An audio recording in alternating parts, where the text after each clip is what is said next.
அப்ப நான் கேட்கிறேன், நீங்க தலைவரை நீங்க நேசிக்கிறீங்க, அண்ணா என்ன படிச்சவர்? சில பேர் சொல்லணும் தலைவரும் படிக்கல நாங்களும் படிக்கல, நாங்க தலைவருக்கு சமம் உண்டு. அதான் அவங்களோட கருத்து. படிச்சவ தேவைதான், ஆனா படிச்சவ மட்டும்தான் நீங்க ஹைலைட் பண்ணி அடிக்கடி சொல்லுறீங்களா? அடிக்கடி. வணக்கம் அக்கா. வணக்கம் வணக்கம். வணக்கம் வணக்கம் அக்கா, சொல்லுங்க. மன்னிச்சு கொள்ளுங்க. நீங்க அடிக்கடி பேசுற ஒரு வார்த்தை, படித்தவங்கள் தான் என்னுடைய அரசியல் கட்டமைப்பில் இருக்கணும் தான், அல்லது அந்த அரசியல் எனக்கு விளங்க இல்லை. எம்பிபிஎஸ் ஆர்என்டி எல்லாருமே படித்தவங்களும் ஏதாவது இருக்காங்க. அப்போ நான் கேட்குறேன், நீங்கள் தலைவரை நீங்கள் நேசிக்கிறீங்க, அண்ணா என்ன படித்தவர்? அப்போ நீங்கள் படிச்சுட்டு கட்டமைப்பு செய்யலாம், ஆனால் பாமர மக்களுடைய பிரச்சனைகள் போய் அடையணும். நான் சாதாரண பாமர மகள் தான், நீங்கள் படித்த இடத்துல தான் இருப்பீங்க. சரி அக்கா, நான் பயில சொல்லவா, கேட்டுட்டீங்களா? தாராளமாக சொல்லுங்க. ஆனால் நிறைய மக்களோட வேதனை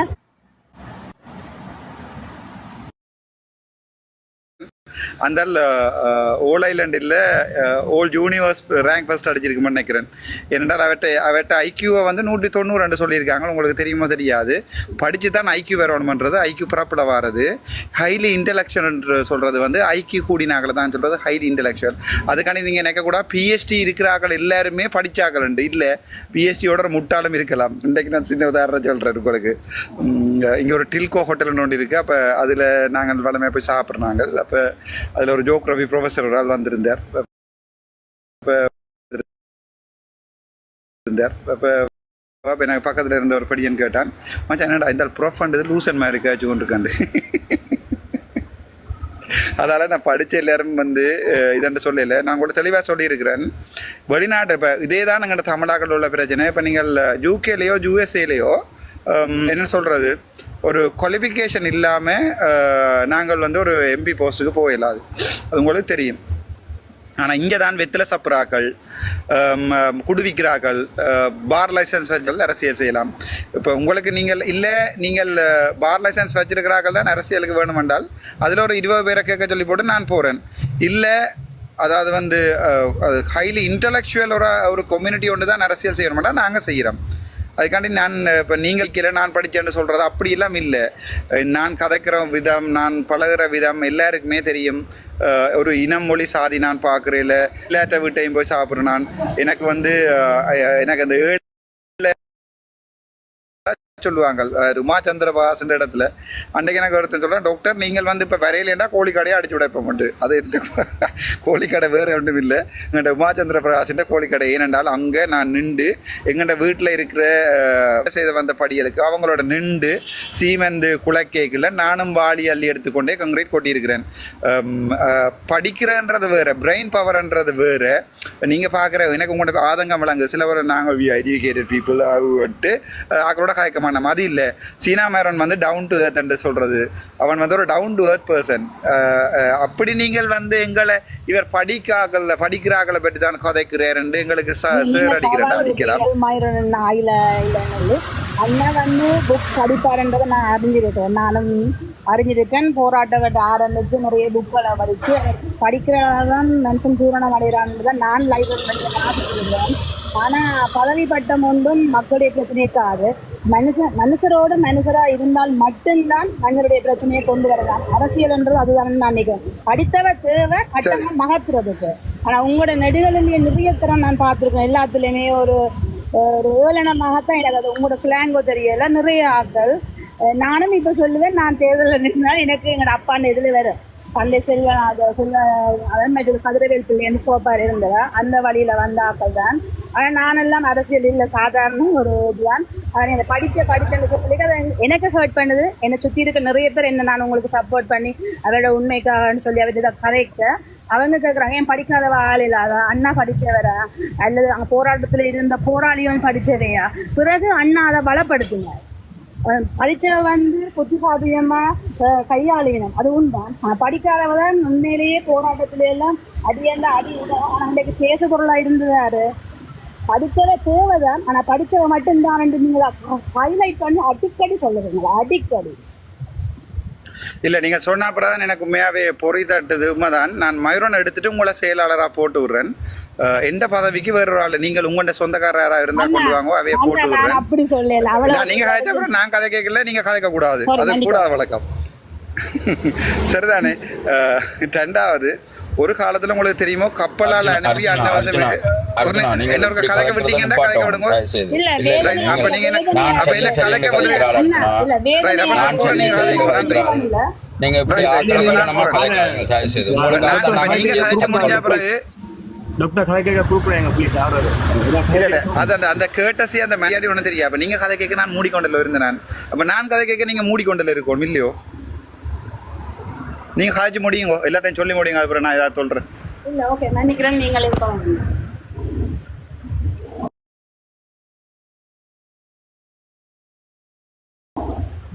நீங்கள் கணேஷ், நீங்கள் ஏதாவது கதைக்க விரும்பினீங்க, நீங்களும் கதையுங்க.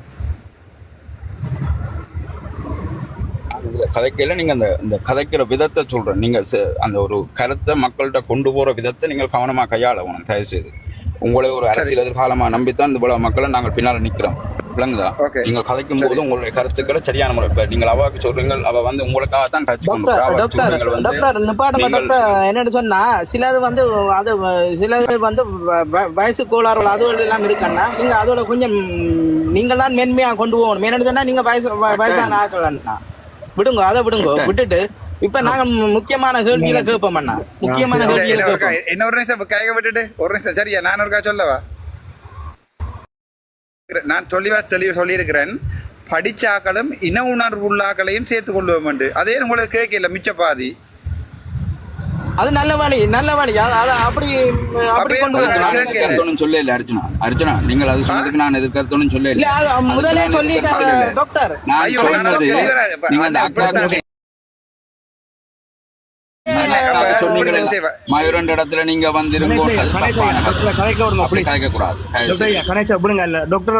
குறுக்குள்ள செய்யாங்க ப்ளீஸ். அவர் சிறப்பு விருந்தினரா வந்துக்கிறார். அவங்களோட கருத்தை நாங்க அடுத்த பாடம் இல்லாத கதைப்போம். அவர் கதைக்க குறுக்கிட்டா வேற மாதிரி கதைக்கிற மாதிரி கணேஷ் ஐயா ப்ளீஸ். இல்ல என்னண்டா நான் என்ன சொல்றேன்டா, நான் தெளிவா சொல்லியிருக்கிறேன், படிச்சதும் இன உணர்வுள்ளாக்களையும் மட்டும்தான் எடுத்துக்கொள்வேன் தான் எடுத்துக்கொள்வேன். இருக்கணும், ரெண்டும் இருக்கணும்ன்றதான் என்னுடைய பாலிசி. நான் திரும்பவும் சொல்றேன், இப்போ ஏன் பக்கலை வச்சு அரசியல் செய்ய போறேன், படிச்சாக்களை வச்சு அரசியல் செய்ய போறேன் என்றால், இப்போ அடுத்த அனுரண்டு சில பேருக்கு விளங்குறையில சும்மா காத்தி போட்டு இப்போ இந்த விடியாள மணி அப்புறம் வரியில காத்தி போட்டு விளங்குறது என்னண்டா, அனுரண்ட கொள்ளை என்னென்று சொன்னால் அவன் இப்போ சிங்களவத்தில் 70% ஓட்டு எடுத்து வச்சிருக்கிறான். ஏனென்றால் அவன் கொள்ளை என்னென்றால் அடுத்த பார்லிமெண்ட்ல வந்து ஒரு டிகிரி இல்லாத ஒருத்தர் வந்து பார்லிமெண்ட் எலெக்ஷன் கேட்கலான்டா அவனோட பாலிசி. சரிதானே? அப்போ அது சிங்கள மக்களுக்குள்ள இவ்வளோ ஊடறவி போயிருக்கு. அப்போ நீங்கள் நினைக்கிறீங்களா எங்கள்ட வெத்தலைவாக்கு விற்ற சிறிதரனும் மட்டாக்களை நாளைக்கு எங்கள்ட பக்கம் போயிருந்தால் கணக்கெடுப்பாங்கள்ண்டு, கணக்கெடுக்க மாட்டாங்க. அதால தான் போட்டிக்கு நாங்கள் இங்கே விருப்பம் இல்லை என்றால் நானும் விலத்துறேன், அந்த அக்காவும் இந்த அண்ணாவும் வந்து செய்யுங்க, ஒரு பிரச்சனையும் இல்லை. மற்றது நான் சொல்லல என்ன படித்தவன் நான் என்ன சொல்கிறேன்னு சொன்னால், ஒரு சமூகத்தை இப்போ உதாரணத்துக்கு அப்போ நீங்கள் கேட்கலாம், அப்போ என்ன கொம்பனிச்சாக்களை போடுறீங்க, கொம்பனியில் படிக்காதாக்களையும் போட்டு விடுங்கன்னு கேட்கலாம் தானே. அப்போ நான் என்ன சொல்ல வரேன் என்றால், ஒரு குவாலிஃபிகேஷன் ஃப்ரேம் ஒர்க் ஒன்று இருக்கணும். ஒரு குவாலிஃபிகேஷன் ஃப்ரேம் ஒர்க்னு சொன்னால், இப்போ உதாரணத்துக்கு ஒரு பேங்க் மேனேஜர், பேங்க் அக்கௌண்டன்ட் ஒரு தான் வரலாம். அதே மாதிரி ஒரு பொலிட்டிக்கல் பார்ட்டிக்கு லீடராகவோ இதாகவோ ஒரு இன்டலெக்சுவல் கம்யூனிட்டி வந்தால் தான் அவள் வந்து அங்கேயும் இங்கேயும் காசு வேண்டாமையும் ஒரு சமூகத்துக்கும் பயந்து கெட்ட பேர்களுக்கும் பயந்து அவை என்ன செய்வினம், வேலை செய்வினம். அது நான் சொன்னது பிள்ளை என்றால் உங்களோட கருத்தை ஏற்றுக்கொள்கிறேன், படிக்காதாக்களையும் போட்டுக்கொள்வோம். நீங்கள் அப்படின்னா எங்களை குறைக்கத்தான் ட்ரை பண்ணி பார்க்குறீங்க. இவர் படித்தேன்னு சொல்கிறார், அப்போ இவர் பெருசாக படிச்சிருக்காரு தானே, அப்போ இவர் படித்தேன்னப்பட நாங்கள் எல்லாம் அப்படின்னா உங்கள் இருக்கிற முழு பேரும் இன்னும் கோவிப்பினம். உங்களுக்கு அதுதான் நான் வேணும், உங்களுக்கு தாராளமாக சொல்லிக்கொள்ளுங்க. இப்படித்தான் ஒரு கொஞ்சம் புலுரிவியல் வந்து என்ன செய்கிறேன்னு சொன்னால் ஒவ்வொரு கருத்துக்களையும் சொல்லி போட்டு போகிறது. உதுகளுக்கு ஆசைகிறதுண்டா இப்போ 96வது நாளாக ஓடிக்கொண்டிருக்க மாட்டேன். நான் தெளிவாக சொல்லியிருக்கிறேன், நான் என்னுடைய கட்சியில் வந்து இன உணர்வு உள்ளாக்களையும் சேர்த்துக்கொள்வேன். அப்போ அன்றைக்கு ஒரு ஆள் மெசேஜ் பண்ணிட்டார், நான் இயக்கத்துலேருந்து அடிபட்டு நான் என்ன எடுக்க மாட்டீங்களோண்டு. அப்போ நான் சொன்னேன், நீங்கள் எங்களோட கட்சி ஆதரவாக இருக்கலாம், ஒரு பிரச்சனையும் இல்லை. எல்லாரும் கட்சி வந்து உங்களுக்கு அவரை வேட்ட குவாலிஃபிகேஷனுக்கு ஏற்ற மாதிரி தான் அவைக்கு வந்து நாங்கள் எங்களோட கட்சியில் இடம் கொடுப்போம். Qualification must. அது கட்டாயம். அது இல்லை என்று சொன்னால் அப்போ நீங்கள் யோசிக்கலாம், அப்போ போராட்ட விடுதலை போராளிகளுக்கு ஒன்றும் கொடுக்க மாட்டேறோண்டு. அப்போ இப்படி கேட்டு தான் எல்லாத்தையும் குழப்புறது, குதர்க்கமாக கேட்டு அப்படி இப்படி கேட்டு தான் ஒருத்தன் வாயிலேருந்து எதாவது கிளறிட்டு அந்த சின்ன துண்டை மட்டும் வெட்டிட்டு போட்டு விடுறது. படித்தவர்களுக்கு மட்டுமே இடம் கொடுப்பேன்னு சொன்னார் வைத்தியராஜ் சொன்னார். அப்போ மிச்சம் முழுக்கரும் பிரபாரன் படிக்கவில்லை என்று சொன்னார். இப்படி ஒரு அறவேக்காட்டு வேலை பார்க்க வேணாம் தேவை செய்யணும்டா நான் சொல்லியிருக்கிறேன். ஒரு தலைவராக நாங்கள் பார்க்குறது வந்து எப்போவுமே ஒரு இன்டெலெக்சுவலி ஹை இன்டெலெக்சுவலாக இருக்கணும். இப்போ நான் என்ன சொல்லலை, இப்போ நான் ஏன் மயூரனை கொண்டு வந்து வச்சிருக்கேன்னு சொன்னால் மயூரனோட கெப்பாசிட்டிக்கு வந்து ஒரு ஆளாலையும் திங்க் பண்ணல. அது இல்லை அந்த அக்கா திங்க் பண்ணுவான்டா, அக்காட்ட எங்கள்கிட்ட போஸ்ட்டை கொடுத்துட்டு நாங்கள் போகிறோம். அந்த தலைவர் படிக்கலை, அப்போ நாங்களும் படிக்கலை, நாங்கள் தலைவருக்கு ஈக்குவல். அதான் அவங்களோட ஆர்கியூமெண்ட்.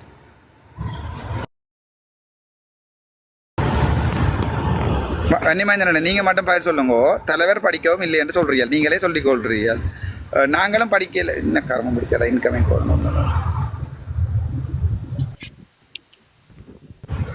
வன்னிமேந்திரன் நான் ஒரு நிமிஷம் கேட்டுட்டு போகிறேன். சில பேர் சொல்லணும் தலைவரும் படிக்கல நாங்களும் படிக்கல, நாங்கள் தலைவருக்கு சமம் உண்டு, அதான் அவங்களோட கருத்து. அப்போ நாங்கள் படிச்சிருக்கிறபடியா நாங்கள் கீழான ஆக்கள்ன்றதும் படிக்காத ஆக்களும் தலைவரும் உண்டுன்னு சொல்லி தங்களை தலைவருக்கு ஈக்குவலாக கதைக்கணும். ஏன் விளங்கலை, ஏன் இப்படி பிரிச்சு எனக்கு என்ன செய்கிறீங்கன்ற விளங்கலை எனக்கு. ஆனால் நான் ஒன்று மட்டும் சொல்லுவேன், இல்லை நீங்கள் உங்களுக்கு விரும்பின அரசியல்ன்றா பொது அரசியல் கட்சியை ஸ்டார்ட் பண்ணிக்கொள்ளுங்க, ஒரு பிரச்சனையும் இல்லை. நான் எந்த அரசியல் கட்சியில் உங்களோட கருத்துக்களை பூத்த இடம் கொடுக்க மாட்டேன். அது வெண்ணிமேந்திரன் என்ன பிள்ளையா சொன்னாலும் ஒரு நாளைக்கு வெண்ணிமேந்திரனோடய நான் சொல்லுவேன் அண்ணன் இயலாது, வெரி சாரி, நீங்கள் புதுசாக வந்து ஸ்டார்ட் பண்ணுங்கோண்டு நான் நினைக்கிறேன். அப்படி வெண்ணிமேந்திரன் நினைக்கிறேன், நான் சொல்கிறத விளங்கி கொள்ளிருப்பீங்க. நான் இப்போ சீமானன் என்ற விஷயத்தையும் வடிவாக சொல்லியிருக்கிறேன். இதுக்கு பிறகு நீங்கள் விளங்கி இல்லாட்டி ஒன்றும் செய்யலாது. ஒரு 1 செகண்ட் ஒரே ஒரு விஷயம் மட்டும், இது கேள்வி. இப்போ நாளைக்கு ஏதாவது சீமான் இதுக்கு ஏதாவது எதிர்கருத்து ஏதாவது தெரியும், நீங்கள் அதுக்கு ஏதாவது எதிர்வினையாற்றுவீங்களா? இல்ல ஒரு நாளும் இல்ல. நான் அவரோட கோல் எடுத்து கலைக்கிறேன், சொல்லுவேன் அண்ணன் இப்படித்தானே நீங்கள் உங்களோட அரசியலை கொண்டு போங்க, நாங்கள் எங்களோட அரசியலை கொண்டு போறோம், 2 பேரும் ஒரே புள்ளியில முட்டிட்டோம்னு சொன்னா ஒரு கையை இணைச்சு கொண்டு போவோம். இல்ல நீங்கள் வேற பாதை நான் வேற பாதை அல்லது எதிர் பாதை என்ற அடிபாடா தான் இருக்கும். அவரோட சண்டை பிடிக்கவோ அவரை பற்றி தொடர்ந்து எங்களுக்கு எனக்கு அவரில் என்ன கோபம், எனக்கு அவரில் ஒரு கோபம் இல்லை. எனக்கு எந்த கோபம் என்னுடைய அப்பாவினுடைய பேரை பாவிச்சு நானும் தண்டை பிள்ளை என்று சொன்னதான் கோபம். கிளியரா சொல்லியிருக்கேன். ஓகே ஓகே ஓகே ஓகே, நீங்க போயிட்டு வாங்க அப்ப. சரி, ஓகே, தேங்க்யூ.